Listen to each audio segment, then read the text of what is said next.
Bom dia, amada igreja, graça e paz ao seu coração, amém? São testemunhos como esse que nos fazem amar cada vez mais a igreja. Eu costumo dizer, obrigado, que os piores momentos da minha vida eu passei dentro da igreja. Mas os melhores momentos da minha vida eu também passei dentro da igreja.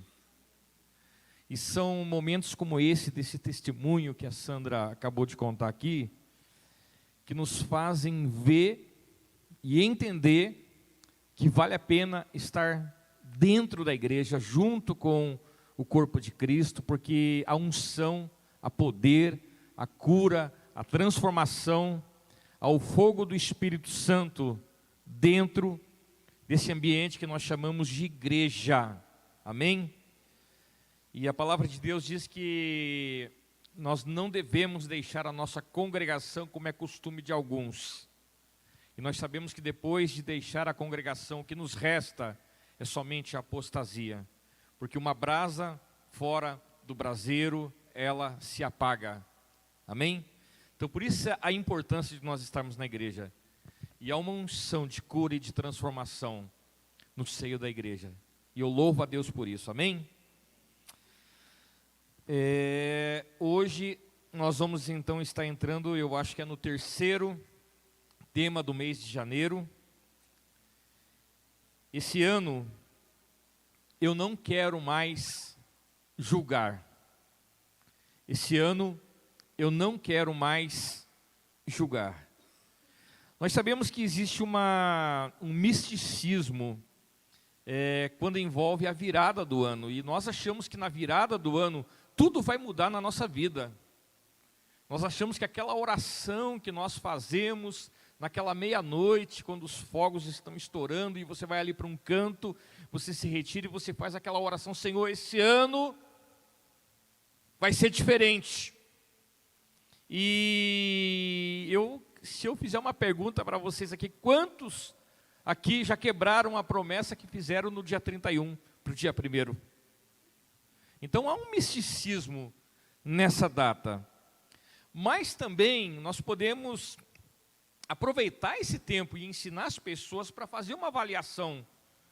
Talvez não do ano que vai se iniciar, mas do ano passado. Puxa vida, o que eu fiz no ano passado que esse ano eu não quero mais fazer? E através dessa avaliação que nós fazemos, nós procuramos então mudar um pouco o nosso estilo de vida e melhorar cada vez mais. Amém? Nós sabemos que nós estamos num processo de santificação. A palavra salvação, ela tem 3 estágios. Estágio passado, fomos salvos da pena do pecado. No momento em que aceitei o meu Senhor Jesus Cristo, eu fui salvo da pena do pecado. Eu não vou para o inferno, porque eu recebi Cristo como o meu Senhor, como o meu Salvador. Então eu fui salvo da pena do pecado. O segundo estágio e tempo da salvação é a santificação. Estamos sendo salvos do poder do pecado a cada dia. Nesse momento eu estou sendo salvo do poder do pecado. Agora não é mais a pena do pecado, porque eu sou salvo, mas eu preciso ser salvo do poder do pecado. E existem pessoas que são salvas há 10, 20, 30 anos, que são bebês ainda espirituais, porque não conseguem ter uma mudança radical de vida com Jesus Cristo, né? Porque não entenderam o processo da santificação. Estou salvo, estou tranquilo, né? Tem até uma brincadeira, né, que fala sobre aqueles que são acomodados, né, porque são salvos. Mas nós estamos sendo salvos do poder do pecado. E esse ano eu quero ter libertação em uma área da minha vida. Eu quero mudar um pouco mais. Eu quero ser transformado um pouco mais pelo poder que há, a unção que há na santificação. Eu estou sendo salvo do poder do pecado.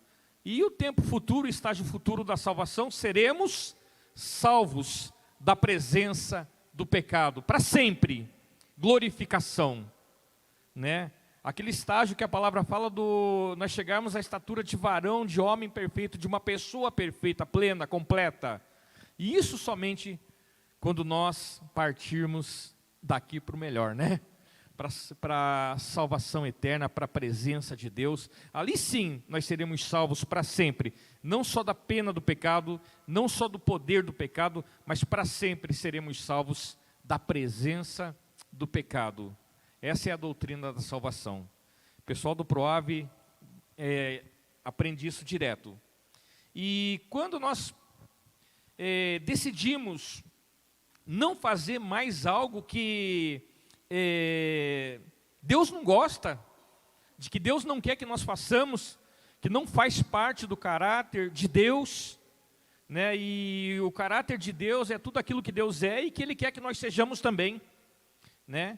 E nós precisamos então entender que Deus ele tem princípios, e Ele quer que nós andemos nesses princípios, nas suas pisaduras, calçar o calçado do Evangelho da Paz, e andar nas pisaduras, no caminho, nas pisadas de Jesus, nos passos de Jesus, como Jesus agiu em situações em que nós também somos confrontados diariamente. E esse ano eu não quero mais julgar. E que tema. Eu estava vindo e de cara já sou acometido pela primeira prova do sermão, né? Sabe aquela carreira de carro que você olha e fala, olha lá na frente, mas o trânsito está tranquilo, está limpo, não tem ninguém na frente. Mas tem um lá na frente que está com o freio de mão puxado. Aí o pessoal fica assim, né? Vem para o acostamento e volta. Aí tem aqueles mais audaciosos que comem uns 3, 10 carros de uma vez só pelo acostamento. E eu ali quase querendo fazer o mesmo. Eu falei, calma, segura. Aí todo mundo passou, aquele primeiro fulano. Aí chegou a minha vez, agora é eu, né? Aí o trânsito abriu, né? Abriu para todo mundo passar. E ele não foi para o lado direito para mim fazer o trabalho. Não acredito. Agora que chegou a minha vez, agora que abriu, eu não vou precisar transgredir uma lei de trânsito. Estou livre para passar e ele não vai para o lado direito. Mas como era uma pista dupla, eu peguei e fui para o lado direito. E eu abaixei o vidro do carro e falei assim, não, eu vou ter que falar alguma coisa para esse cidadão que pensa que é o dono da pista, que está andando a 15 por hora numa rodovia de 80. E aí, quando eu olho assim, eu vejo uma senhora de muita idade, né? E aquela senhora, ela estava com o banco quase colado no volante, ela estava assim, dirigindo, com um olhar fixo. Ela não olhava para o retrovisor, não olhava para nenhum lado. Aí eu olhei para ela assim, e Deus, o Espírito Santo falou no meu coração, você tem certeza que você vai julgar ela? Tem certeza que é isso que você quer? E no momento eu pedi perdão para Deus, falei, Deus, que prova, eu não vou julgar ela, me perdoa, Senhor. Eu estou aqui há 20, 30 minutos com raiva dessa mulher, que eu nem sabia que era uma mulher, e principalmente uma mulher muito idosa, dirigindo um carro. E assim que nós somos provados, aprovados e reprovados todos os dias da nossa vida. Deus coloca situações na nossa vida para nós vencermos, para nós termos vitória e para nós sermos cada vez mais parecidos com o Senhor Jesus Cristo. Amém? Eu quero ler um texto da palavra de Deus com vocês, diz assim no Mateus capítulo 7, Evangelho de Mateus, capítulo 7. É interessante que na série que nós assistimos lá no Proave, eu acho que é o de Chosen, se não me engano, Choosing, o nome da série, que fala sobre a vida de Jesus, e principalmente sobre a vida de Mateus. Mateus ali é autista. E tudo que Jesus fazia, ele queria escrever. É uma ficção, mas assim, chama muita atenção. E aí cada vez que eu olho para Mateus, eu falo, mas será que Mateus era mesmo? Não, a Bíblia não fala nada. Essa é só especulação. Mas ali é uma série muito interessante para você assistir e para você ser cada vez mais parecido com Jesus. 7:1 diz assim a palavra de Deus, não julgueis, não julguem, para que vocês não sejam julgados. Pois da mesma forma que julgarem, vocês serão julgados. E a medida que usarem, também será usada para medir vocês.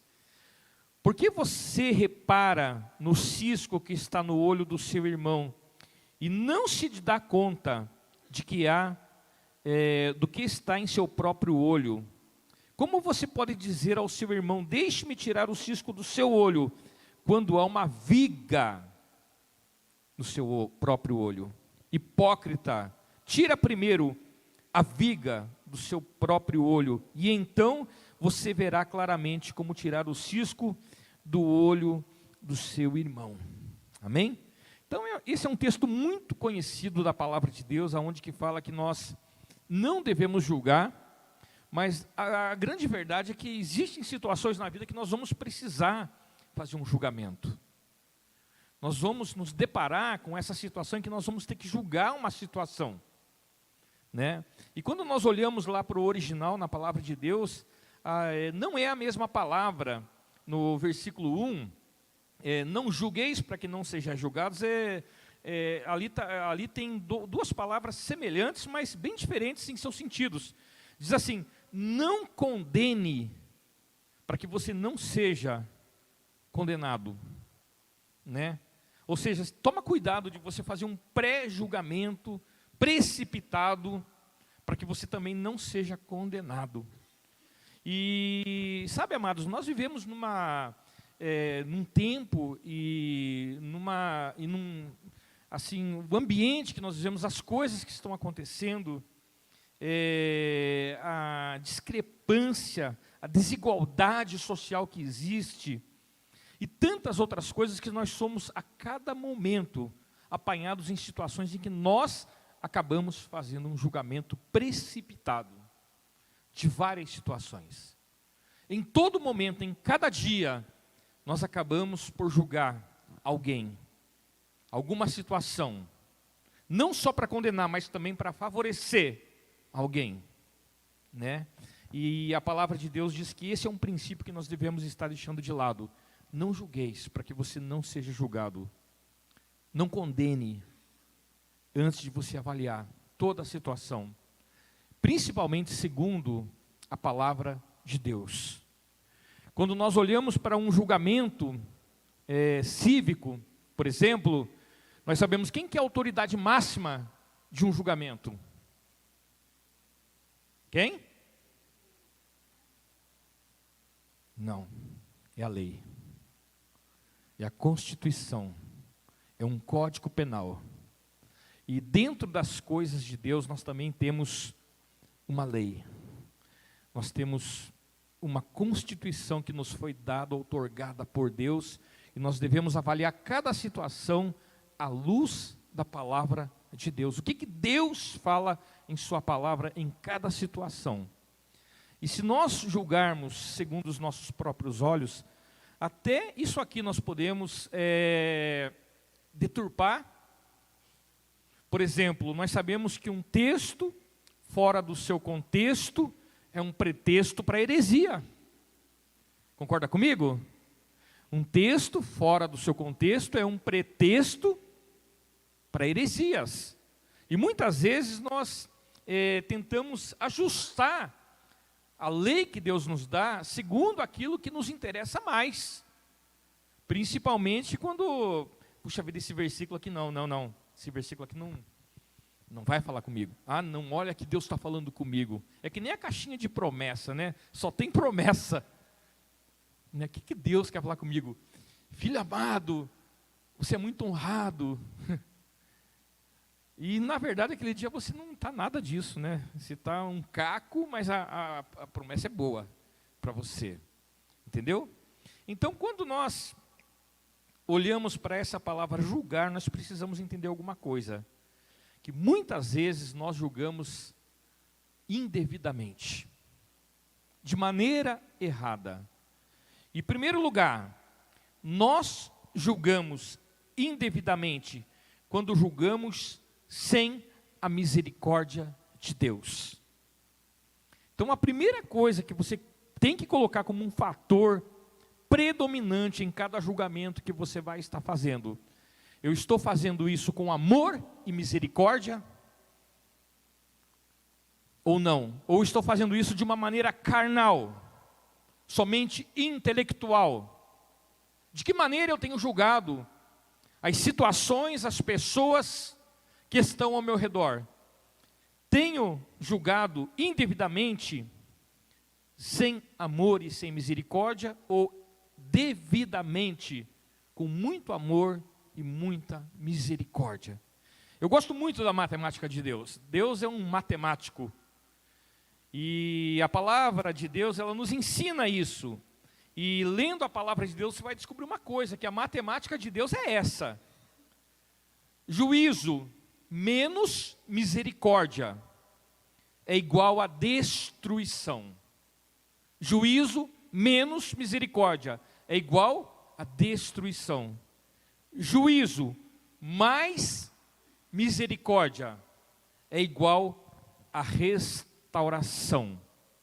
Qual é a maneira, qual é o procedimento que você tem usado para fazer um julgamento? Você tem feito isso com muito amor, com muita misericórdia? Ou não? Ou tem feito isso de uma maneira somente legal, com legalidade, mas não com legitimidade? Por exemplo, a palavra de Deus fala que alguns homens apanharam uma mulher em adultério, né? Essa mulher foi apanhada em adultério. E legalmente a pessoa que fosse apanhada em adultério no Velho Testamento, e glória a Deus que nós não estamos mais naquele tempo, né? O fim da lei é Cristo, graças a Deus, né? A lei era explícita, a lei era clara. A lei de Moisés dizia o seguinte: ó, todo aquele que for apanhado em adultério deve ser apedrejado até a morte. Horrível! Parece que não estamos falando do mesmo Deus do Novo Testamento. Aí chega Jesus, naquela situação ali, e pela lei de Deus, pela lei de Moisés, graças a Deus também que a palavra de Deus diz que apareceu aquele que é maior do que Moisés, que é Jesus Cristo nosso Senhor, né? Pela lei, o que Jesus Cristo deveria fazer? Vocês estão certo, correto, é assim mesmo. Essa mulher tem que ser apedrejada até morrer. Sim ou não? Legalmente, a legalidade era essa. Mas era legítimo a condenação daquela mulher naquele momento? É a pergunta que eu te faço. A gente vai entrar logo depois de novo nesse texto. Mas ali Jesus foi contra toda essa coisa que se chama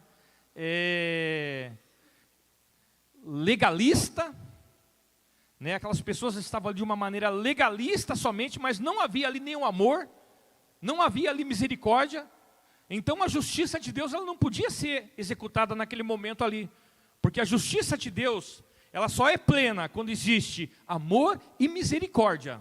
Sem amor e misericórdia não há justiça de Deus, né? Não é como a justiça do mundo, que você vê lá aquela mulher com aquela venda nos olhos, com uma balança. Não, a justiça é cega.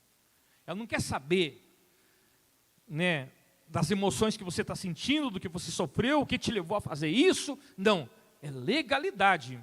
Mas e a legitimidade de Deus? Como é que fica nisso? Então, quando nós, como cristãos, nos deparamos com uma situação dessa, precisamos perguntar: Senhor, sonda meu coração. Pai, eu quero fazer isso sim, mas eu quero fazer com justiça, com amor e com misericórdia, e não de outra maneira. E Jesus Cristo naquele momento ali, ele não viu o pecado da mulher, ele não viu naquele momento o que estava na lei de Moisés, ele simplesmente olhou para aquela mulher e amou aquela mulher. Tanto que a sentença final de Jesus Cristo é: vai e não peques mais, para que não te suceda coisa pior. Você está livre, minha filha, do teu pecado, vai embora, fica livre do teu pecado. Então, quando nós julgamos sem misericórdia e sem amor, nós não estamos fazendo a maneira de Deus. Precisamos tomar muito cuidado, meus irmãos. Espera aí, meu irmão, o que a Bíblia fala? O que a Bíblia fala? E às vezes, em nome de Deus, em nome desse livro, nós matamos pessoas. Fizeram isso na Idade Média, nas cruzadas, em nome de Cristo, em nome de Deus. Vamos matar todos aqueles que são contra os princípios de Deus. Todos os pagãos, eles têm que morrer. Aqueles que estão lá em Israel, vamos libertar Israel, vamos matar todo mundo. É essa a forma que Deus tem para nós como cristãos, sem amor e sem misericórdia? Que Deus tenha misericórdia de nós, não é verdade? Julgamos muito mal quando julgamos sem autoexame. Julgamos mal, segundo lugar, quando julgamos sem autoexame. Olha o que Jesus fala ali naquela situação ali, em que ele está com a mulher adúltera. O que a lei fala? Tudo bem, a lei é lei. Tudo bem, vamos lá, vamos executar a lei de Deus. Quem não tiver pecado, atire a primeira pedra. Então, antes de nós fazermos qualquer julgamento, nós precisamos fazer um autoexame, precisamos sondar o nosso coração, para saber como está o nosso coração. A palavra de Deus diz que Jesus se abaixou e ele começou a escrever ali na terra, na areia, e eu não sei o que Jesus estava escrevendo. Talvez Jesus estava escrevendo ali cada pecado que ele estava vendo ali naquela multidão, e a pessoa olhava, ixi, deixa embora, isso aqui não é para mim não, vai sobrar para mim. Eu não sei o que Jesus estava escrevendo ali, mas ele falou, quem não tiver pecado, atire a primeira pedra. Quem era o único que podia atacar uma pedra ali naquela mulher naquele momento? Nossa, falei rápido, né? Quem era o único que podia atacar a pedra, hein, pastora? Jesus, ele não tinha pecado. E ele o fez segundo a lei? Ele não o fez segundo a lei. Ele foi lá para o primeiro princípio. Eu vou julgar com amor e misericórdia, com amor e justiça. Porque sem amor e sem misericórdia não há justiça. Mas ele levou aqueles homens a uma reflexão. Quem não tiver pecado, atire a primeira pedra. E muitas vezes nós queremos julgar, apontar, falar, né? Quando nós aconselhamos casais, principalmente os conselheiros de casais, os pastores, a gente vê o marido e a mulher aqui, ó, um dando com o dedo no outro. Aí você olha para um, você olha para o outro, você fala, não, os dois estão certos. Aí você olha para um, não, mas ela está errada. Aí você olha para o outro, não, mas ele também está errado. Parece que os dois estão certos e os dois estão errados ao mesmo tempo. Eu não sei como é que conseguem isso. Que nós conseguimos, né, como homens e mulheres. Entendeu? Mas quando nós fazemos um autoexame, nós paramos, olhamos para nós mesmos e falamos assim, puxa vida, eu não vou atacar essa pedra, eu não vou julgar ela, porque eu faço exatamente a mesma coisa, ou eu faço coisa pior do que ela está fazendo.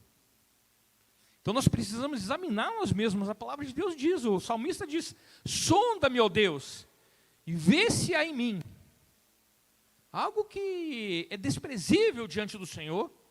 Sonda o meu coração, Senhor, invade o meu coração, a minha alma.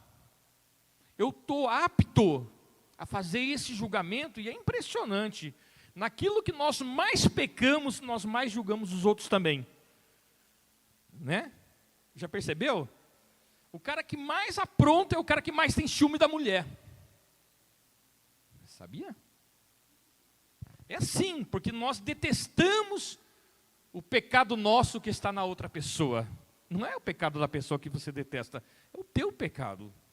Então precisamos fazer uma autoanálise, um autoexame de nós mesmos, e precisamos perceber se nós estamos julgando sem fazer, primeiramente, um autoexame. Amém? Terceiro lugar, julgamos mal quando julgamos sem autodisciplina. Julgamos mal quando julgamos sem autodisciplina. Olha só o que a palavra de Deus ela diz em Romanos 2:21. Tu que ensinas a outros e não ensinas a ti mesmo. Aqui está falando dos judeus, né? Ali Romanos capítulo 1, 2, está falando sobre 3 tipos de pecadores. O pecador racional, eu peco, pronto, acabou. Eu fumo e pronto, acabou. Eu bebo e eu sou assim. Né? Ele não está nem aí, ele é o pecador racional. Né? Ele está ali com o cigarrão na mão, na frente de todo mundo, ele vai lá e bebe e não está nem aí, ele mexe com todo mundo. Aí fala assim, esse é o pior tipo de pecador.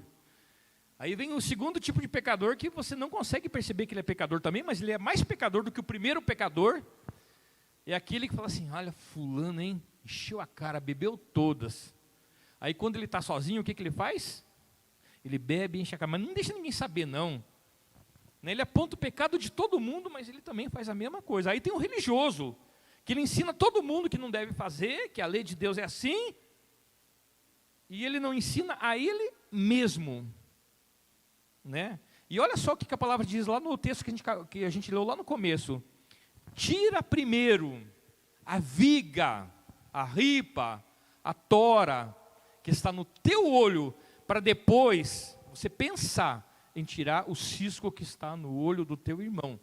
Então, primeiro, meus irmãos, nós entendemos que nós julgamos muito mal quando julgamos sem autodisciplina.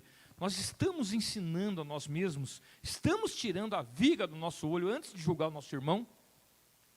Porque é muito fácil corrigir os outros. Você corrige a si mesmo, você tem dado disciplina a si mesmo. Anteontem um aluno falou assim, pastor, eu queria fazer 7 dias tirando a janta. Eu falei, pode. Tá, mas por que você quer fazer isso? Não, porque olha, eu tenho um propósito. Não, peraí. Um dos propósitos do jejum é você ter uma autodisciplina. É você disciplinar o teu corpo. É você dar uma disciplina para o teu corpo. Você está disciplinado aí. Copia um salmo. Como diz lá no Prove. Não, está dizendo assim, você não vai comer.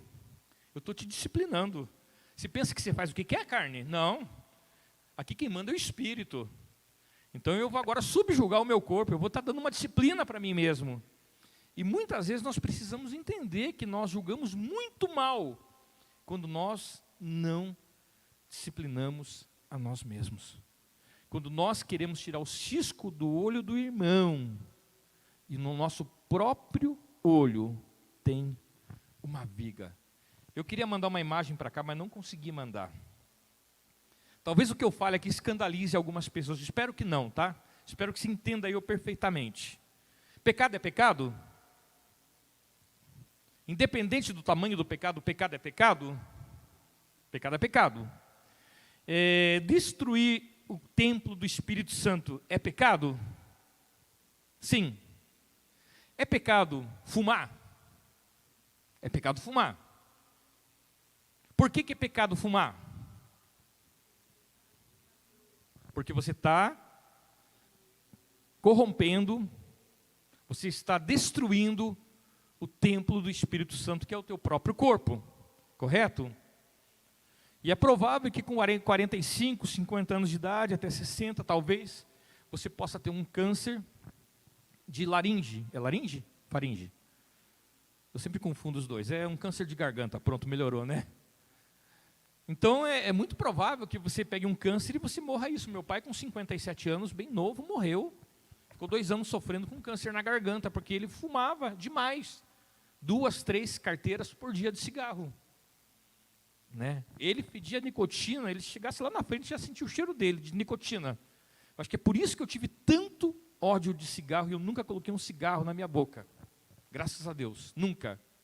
Meu pai terminava de comer, já acendia o cigarro, e o prato que ele acabou de comer era o cinzeiro. E aquilo me dava uma ânsia, vontade de vomitar por causa daquele pecado dele, que o cheiro está até hoje na minha mente, do pecado dele. Mas ele morreu por quê? Porque ele destruiu o templo do Espírito Santo. Essa imagem que eu vi na internet, que é bem engraçada, tinha um crente muito pesado, a blusa dele estava toda abrindo, né, e ele com a Bíblia aqui, e ele falando para uma pessoa: você precisa parar de fumar, você está destruindo o templo do Espírito Santo.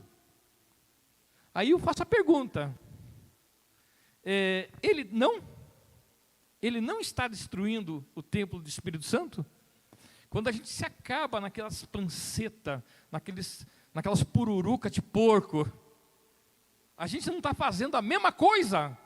Aí, peraí, pastor, aí já está pegando pesado, né? Pô, você está comparando a comida com o cigarro. Mas a questão aqui não é a comida ou o cigarro, a questão aqui é o julgamento. Como que nós podemos julgar alguém se nós não temos uma autodisciplina? Nós não disciplinamos o nosso próprio corpo. Sabia que antigamente, os mais velhos aqui talvez lembrem disso, algumas denominações não permitiam pastor pesados? Você vai ter que emagrecer, vai ter que fazer jejum. Se você está assim é porque você não faz jejum, você não é espiritual. E ele era reprovado. Claro, isso nos anos 50, 60, né? Hoje nós estamos tudo gordinho, né? Mas naquela época não. Então, não é a questão do cigarro ou da comida, mas é a questão de: eu estou apto para julgar o próximo? Né? Como eu posso tentar tirar o cisco que está no olho do meu irmão, sendo que no meu olho há uma viga? E muitas vezes, aquele cara que vive comendo torresmo e pururuca de porco, e 10 pão no café da manhã, e eu brigo com o pessoal do Proab, que eles fazem as montanhas, eu falo: puxa vida, vocês que feio, né? E às vezes essas pessoas morrem mais cedo do que a pessoa que fuma. Então, quando você for julgar, faça uma análise, faça um pré-julgamento de você mesmo e se autodiscipline. Né? Tu que ensina a outros e não ensinas a ti mesmo. Está entendendo? O outro é pecado? É pecado. É grave? Muito grave. Todo pecado é muito grave. Concorda comigo? Até porque, gente, como eu te falei, toma cuidado com esse negócio de pecadão e pecadinho, né, como muita gente fala, né? Mas olha, tem o pecadinho, tem o pecadão, é a consequência do pecado. Todo pecado, pecadinho ou pecadão, leva você para a morte. Eu não sei se eu já contei aqui essa ilustração, mas se eu já contei, me perdoa, vou falar de novo ela. A estrada de ferro cruzou os Estados Unidos de leste a oeste e teve que passar pelo meio de muitas tribos indígenas. Então passava a estrada de ferro e passava o que? O cavalo de ferro, que os americanos chamavam o trem de cavalo de ferro. E os índios faziam um acordo com os brancos, né, e ajudavam a construir as estradas de ferro, né? E teve o dia da inauguração de uma estrada de ferro no meio oeste americano, certo? E aí passou aquele trem, coisa bonita, e o filhinho do índio olhou para o pai: pai, o que é esse negócio aí que está passando aí? Meu filho, isso é cavalo de ferro de homem branco. Pai, que legal, né? Aí o menininho colocou na cabeça: cara, eu vou caçar, eu vou laçar um cavalo de ferro desse, porque o menininho era laçador de cavalo. E ele ficou atrás do morro lá, e a hora que o trem passou, né, ele falou assim: agora eu vou laçar o cavalo de ferro. E a hora que o trem passou, a Maria Fumaça, no meio oeste americano, o indinho pegou o laço dele, né, e jogou, e certeiro, Jardão, pegou na chaminé do cavalo de ferro, de aço. E sabe o que aconteceu, né? O menino levou o maior tombo da vida dele, se estrupiou todo, ficou todo arregaçado, cheio de ferida, machucado, né? E ficou com trauma. Cada vez que o cavalo de ferro passava ali naquela estrada de ferro, o indinho corria se esconder, porque agora ele ficou traumatizado com o cavalo de ferro. E um dia o menininho cresceu, e ele também agora já tinha filhinho, né? E estava passando numa cidade americana, e ele viu numa vitrine assim, um trenzinho, um brinquedo de criança, né? E o vendedor ligou o trenzinho ali, ele estava ali, né, passando ali. E o pai, né, junto com o filhinho dele, pegou e tirou o 38 dele, o revolvão dele, e pá, pá, pá, pá, pá. Deu um monte de tiro naquele trenzinho ali. Né, e o filhinho do índio, né, que tinha laçado o cavalo de trás, falou: pai, por que você fez isso? Não sei o que lá. Filho, aprende.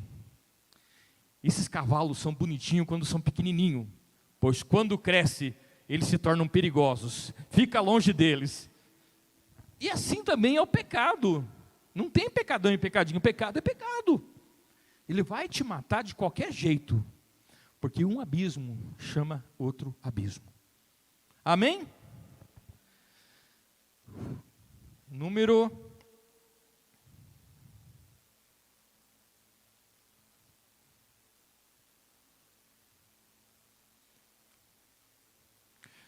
4. Julgamos mal quando fazemos com parcialidade. Julgamos mal quando fazemos com parcialidade. O que é julgar com parcialidade? Julgar com parcialidade é quando nós fazemos acepção de pessoas. Entende? E muitas vezes não é para condenar alguém, mas é para favorecer alguém. Já percebeu que quando aquela pessoa chega toda arrumadinha, né, certinha, e você descobre que ele tem um pouquinho mais de dinheiro, você faz acepção de pessoas? Você não, nós fazemos acepção de pessoas. É muito comum isso, né? Uma vez eu fui numa igreja, aí tinha tribuna assim, atrás, onde ficam os pastores e presbíteros, mas tinha assim uns 50 cadeiras. É claro, né, que tinha uma cadeira principal, que era para o maioral, né, um trono maior, assim, todo almofadado de pintura de ouro, assim, aquela coisa bonita, chique mesmo, que era para o pastor mestre.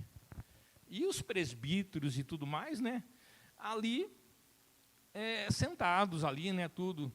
E eu lembro que naquele dia, quando eu cheguei lá, o pastor olhou assim: ó, tá aqui o pastor Nilson, vem para cá, lugar de pastor é aqui em cima, não é aí não.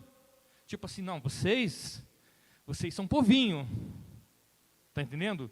Teu lugar é aqui, ó, porque você é, tipo assim, você é um grau maior, e não existe isso na palavra de Deus, não tem isso de maior e menor, pelo contrário, o Senhor Jesus, Ele nos ensina, Ele nos dá o exemplo, Ele lavou os pés dos discípulos, Ele se fez servo, o Filho do Homem não veio para ser servido, mas Ele veio para servir e dar a sua vida em resgate por muitos. Mas o homem, nós insistimos em fazer hierarquia dentro da igreja. Tipo, ó, tem o primeiro, tem o segundo, tem o maior, tem o menor. Ó, você ainda fica lá na portaria, né, porque você tem que estudar. Sabe, a gente começa a fazer uma discrepância. Eu lembro que naquele dia tinha um presbítero sentado lá. Aí, sabe quando o maioral da igreja, ele olha assim, e ele olha para os presbíteros e diz: qual presbítero que eu vou tirar aqui para o fulano sentar? Aí sempre eles vão assim naquele que está mais, talvez o mais pobre, não sei. Sai daqui, chegou um cara que é mais importante que você. Lembra que a palavra de Deus, quando você chegar num lugar, não se sente nos primeiros lugares? Aí o camarada todo envergonhado vai lá, sai, né, para outro vir e sentar aqui. Isso é o julgamento que a gente fala, fazendo acepção de pessoas. Fazendo acepção de pessoas. E nós somos constantemente pegos fazendo exatamente a mesma pessoa. Nós julgamos com parcialidade. Eu vou favorecer aqui o Rafa, porque o Rafa já é levita, né? Vem cá, Rafa. Tu é levita. Vou escolher aqui 10 valentes aqui, ó. Pastor Kanashiro, você é o líder da intercessão, é valente. Rafa, você está aqui no louvor, você é valente. Daiane, vem cá, você toca aqui, você é valente. Ou vem para cá. Não, pastor Jackson não, porque está de bermuda. Não pode, fica lá. Entendeu? Aí nós começamos a julgar com parcialidade. Nós tomamos parte. Está entendendo, gente? E isso é um perigo. Julgar com parcialidade. Favorecendo pessoas por causa do status quo da pessoa. Porque ela tem mais dinheiro. Tem muitas igrejas que fazem isso, né? Tem lá 6 presbíteros na igreja. Quando eu pastorei lá no interior, em Caxati, era assim. Aí todos os 6 pastores, eles eram os coronéis da banana, seu Osvaldo. Então havia um favorecimento ali, porque eles davam o maior dízimo. Eles tinham a maior oferta. Só que Deus não olha dessa maneira, Deus não faz acepção de pessoas. Todos somos iguais perante Deus. Todo ser humano é igual perante Deus. Temos que tomar muito cuidado com isso. Uma vez eu lembro que eu era adolescente, me marcou bastante isso. Tinha um mendigo que chegou lá na nossa casa, pediu uma comida, minha mãe deu um pão com margarina para ele, aí ele foi na casa da frente, também pediu uma comida, e tinha um cara na frente que tinha um carrão, o cara era muito arrogante, som alto, aí ele bateu lá, né, o que você quer? Eu queria praticamente, não pode arrumar um copinho de café, eles ali na frente me deram um pãozinho com margarina, aí o cara, vaza daqui, já foi dando tapa no mendigo, e o mendigo saiu daqui, sai daqui, tá pensando que eu sou o quê? Vai trabalhar, vagabundo. Isso é o julgamento com parcialidade. Entendeu? A gente julga pelo status quo da pessoa. Nós julgamos porque ele é mais importante, não, você é menos importante. Não, você é de, não, você porque você... Não é assim que nós julgamos, nós não podemos julgar com parcialidade, em nome de Jesus. Número 5. Julgamos mal quando fazemos pela aparência. Mas aí que a maioria cai. Como nós julgamos as pessoas pela aparência? Eu sou craque em fazer isso. Principalmente quando chega aluno novo no PROAV. Esse aqui, pastor Kanashiro, o cara é um santo. O cara é bom. O cara era até da igreja, filho de pastor. Aí o Kanashiro sempre me corrige, fala assim, calma, ele vai se revelar ainda. Não, cara, esse cara é legal, o cara é quietinho, não abre a boca. Aí o cara fala assim, esses que não abrem a boca são pior. E não dá outra, gente, é batata. E às vezes, esse cara vai dar problema. Esse cara, olha, falador demais. E é o cara que dá certo. Entendeu? É o cara que dá certo, é o cara que é o improvável, que funciona. Então nós temos que tomar muito cuidado para quando nós fizermos um julgamento, nós não fazermos pela aparência. Nós julgamos muito mal quando fazemos isso pela aparência. Mas é o que mais nós fazemos, julgar pela aparência as pessoas. Julgamos pela aparência. Né? Certa vez, os gibeonitas, eles, ao escutarem a fama de Israel, que Israel, por todo lugar que ele entrava, eles dominavam as cidades, matavam as pessoas, não sobrava ninguém.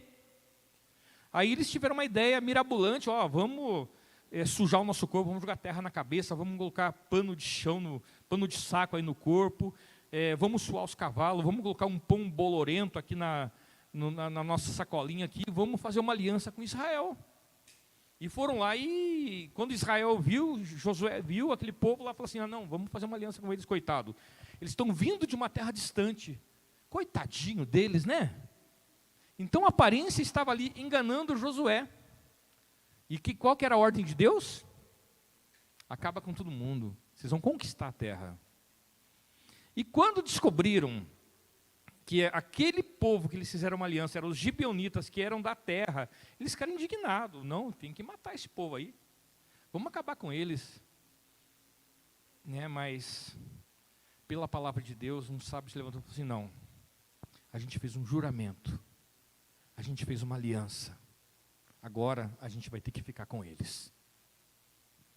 Eles estão lá, gente, até hoje, na faixa de Gaza, em Israel. Estão até hoje lá. Adivinha o que eles fazem?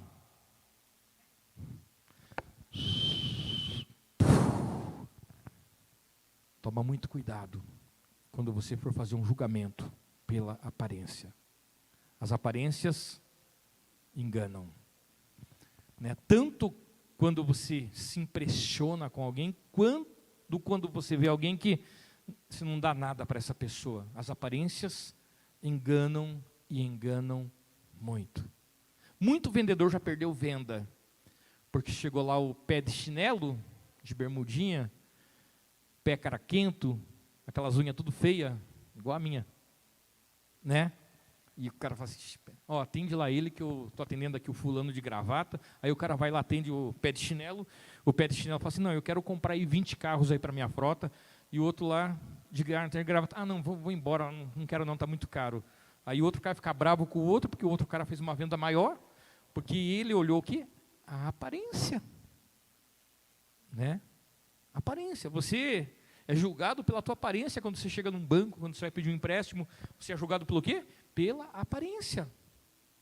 Toma muito cuidado. Nós julgamos as pessoas pela aparência, pela sua religião, pela sua cor. Toma muito cuidado. A palavra de Deus diz que Deus não vê as coisas como o homem vê. O homem vê o exterior, mas Deus ele vê o interior, o coração do homem. Samuel fez esse tipo de julgamento. Né, começou lá, cadê? Traz aí o teu, trouxe o mais velho, vou ungir você rei agora. E Deus falou assim, não, calma Samuel, não é assim não. Eu não vejo as coisas como o homem vê, porque o homem vê o exterior. Eu vejo o coração do homem. E aí, Jessé, não tem mais nenhum filho? Não, não tem mais nenhum. Peraí, não, tem um sim, mas ele ainda é de menor, ele é meio vermelho, meio esquisito, raquítico, está cuidando lá das ovelhas, traz ele aqui. Deus falou, esse é o homem. E se é, como diz o pastor Jefferson, cara. Esse é o cara, pastor Jefferson. E aí Deus fala para Davi assim, tomei-te do meio da malhada e te fiz rei em Israel. Porque Deus não vê as coisas como o homem vê. Quando o homem olhou para Saul, o que eles viram? Aparência. Ele se destacava do ombro para cima entre os filhos de Israel. Ele era o mais bonito, ele era o mais alto. Esse cara é o rei de Israel. Davi não. O que aconteceu? Deu problema. Deu ruim, né? Porque fez um julgamento pela aparência, né? Os namorados têm que tomar muito cuidado com isso, né? Puxa vida, mó gatinha. Nossa, ele é mó fortinho, né? Mó playboy. É isso que eu quero. E às vezes é um traste. Porque se apaixonou pela aparência. É claro que a primeira coisa que se apaixona é pela aparência, né?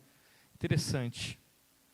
Por isso que tem o namoro, para você conhecer o interior da pessoa. Aí você conhece o interior da pessoa, agora sim, agora dá. Combinou. Não destoou. Então nós julgamos muito mal, meus irmãos, quando nós julgamos pela aparência. Amém? Só para concluir, amados. Em primeiro lugar, faça tudo em amor. Quem ama não quer condenar o seu irmão, mas ajudá-lo. Quem ama não quer condenar o seu irmão, mas quer ajudar. Jesus Cristo estava ali com a mulher samaritana, era uma mulher de má fama, ela ia no meio-dia buscar água, porque as outras mulheres queriam dar uma surra nela, porque ela casou com todos os maridos delas, e ninguém gostava dela. Aí Jesus chega para ela, pede água para ela, mas tem uma hora que Jesus falou bem assim, vai lá e busca lá teu marido. Eu disse, Senhor, eu não tenho marido. Disseste bem, porque você teve 5, e agora você está migada, está amaziada. Mas não é isso que eu estou vendo não. Né? Nós como religiosos iríamos ver que não, essa mulher aí, olha, não dá para ter ministério, porque ela casou 5 vezes, e agora está migada. Jesus viu uma possibilidade, Jesus viu uma alma, Jesus viu uma mulher. Amém? E ele amou aquela mulher. E aquela mulher chamou os samaritanos e ganhou toda a cidade dela para Jesus. Todos se converteram e foram atrás de Jesus, foram ter com Jesus.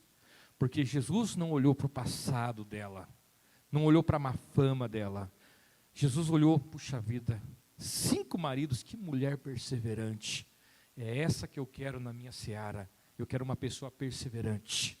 Aquela mulher estava perseverando em buscar a felicidade. Do jeito errado? Sim. Mas agora ela encontrou aquele que deu para ela uma água que ela nunca mais voltou a ter sede. Se você beber da água que eu te der, você nunca mais terá sede. Você não vai ficar precisando correr atrás de marido. Eu vou matar a tua sede. Amém?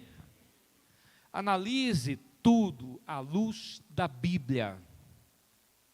Terceiro, cuidado com as aparências.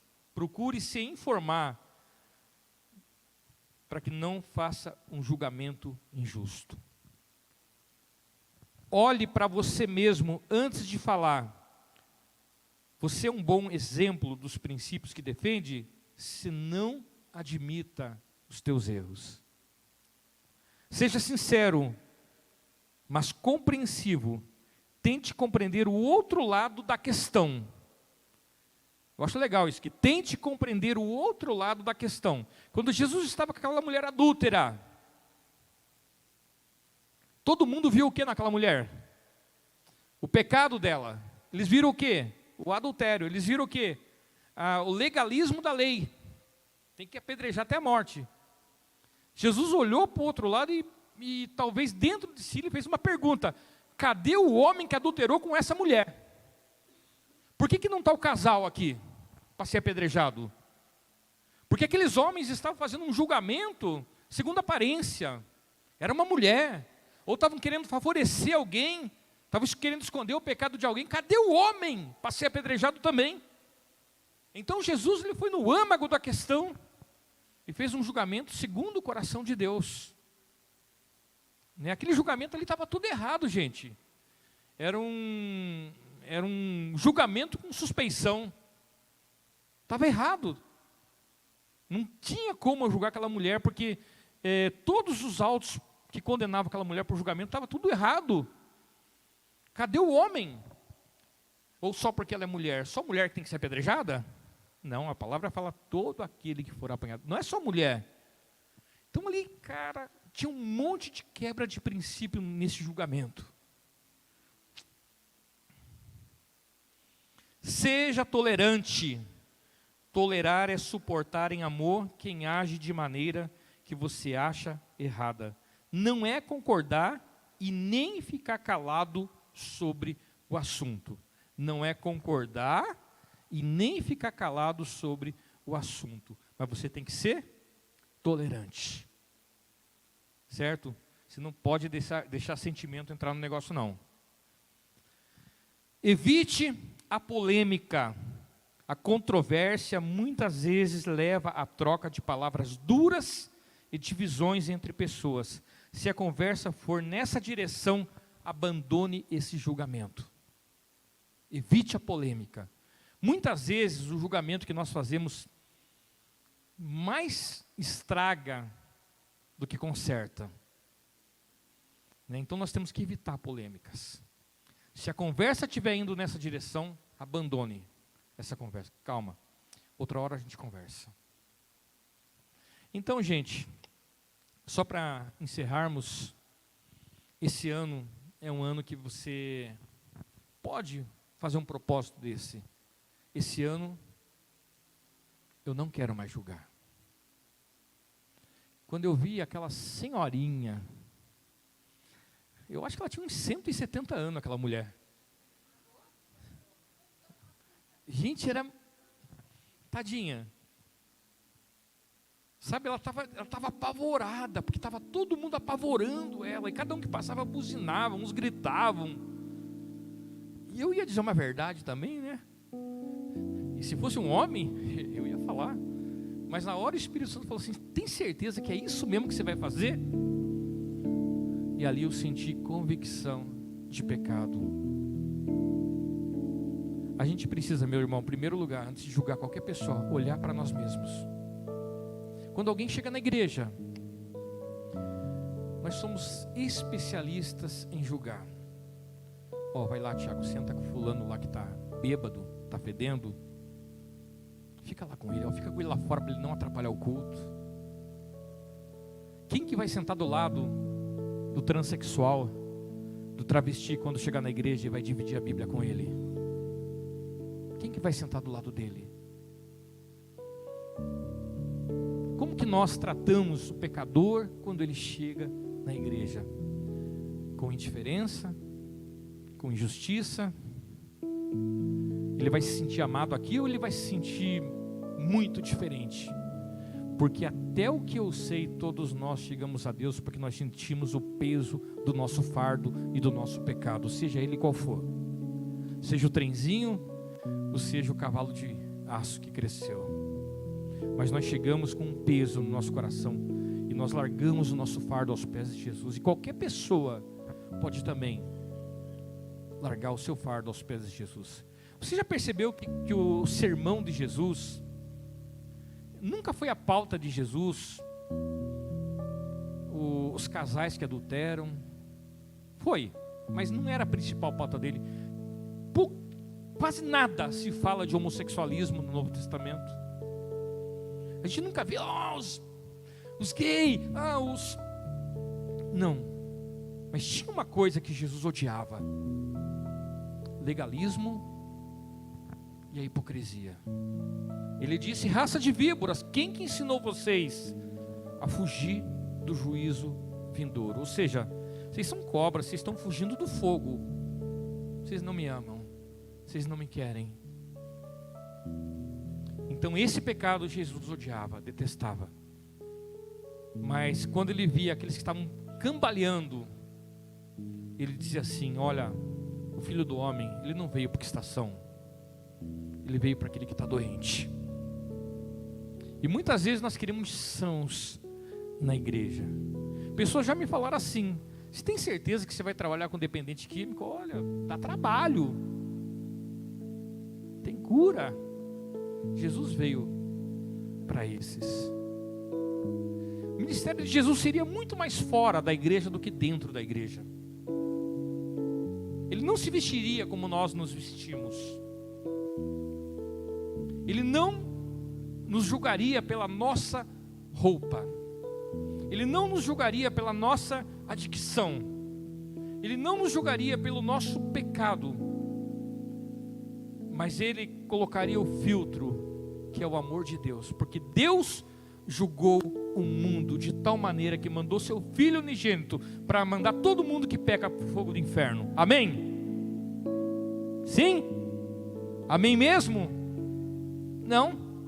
Deus amou o mundo de tal maneira que deu o seu Filho unigênito para que todo aquele que nele crê não pereça, mas tenha vida eterna. Não é aquele que não peca, é aquele que nele crê.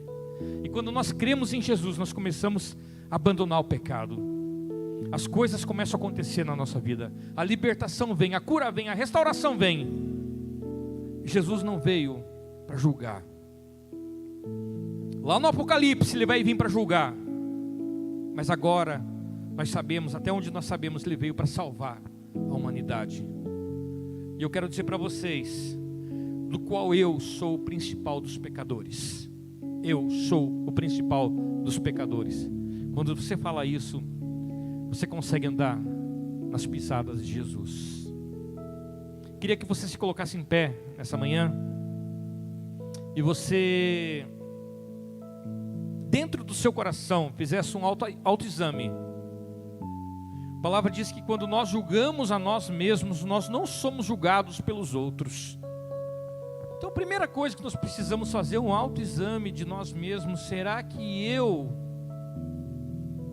tenho sido a pessoa certa para julgar? Senhor, me julga primeiro. Eu quero que o Senhor sonde o meu coração. Feche os teus olhos por um momento. Fica um tempo em silêncio.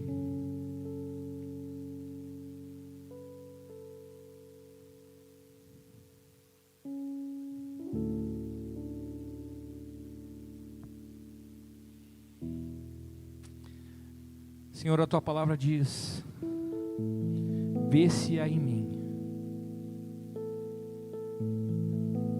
alguma coisa, algum pecado oculto,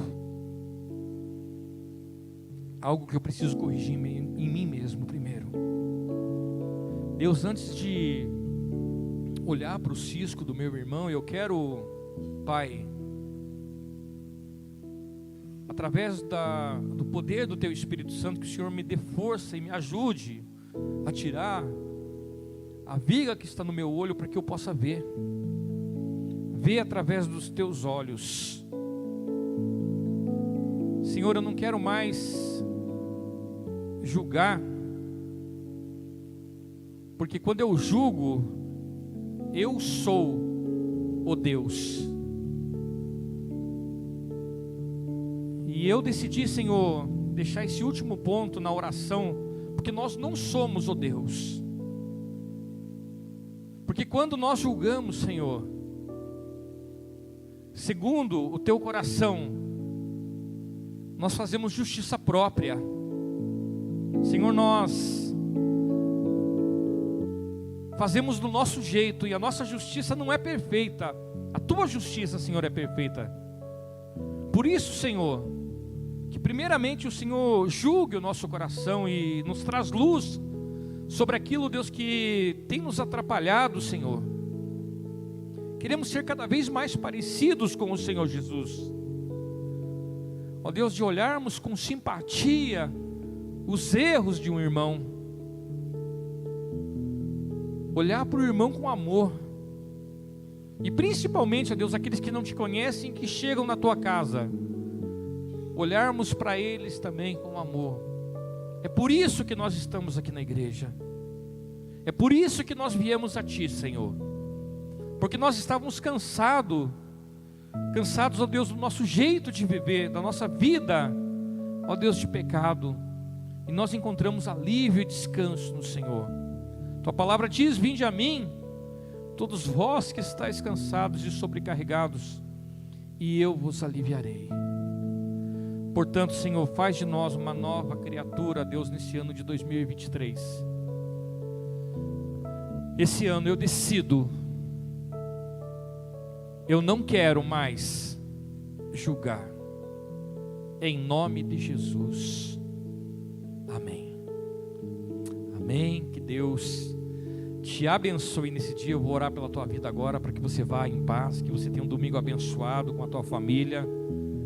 Quero que você lembre que hoje é o nosso sabá, é o nosso sábado, é o dia de santificar Deus, e é hoje que nós, como a igreja primitiva fazia, no primeiro dia, eles consagravam o dia para se reunir, mas hoje é o dia de nós fazermos a obra de Deus também, de uma maneira especial.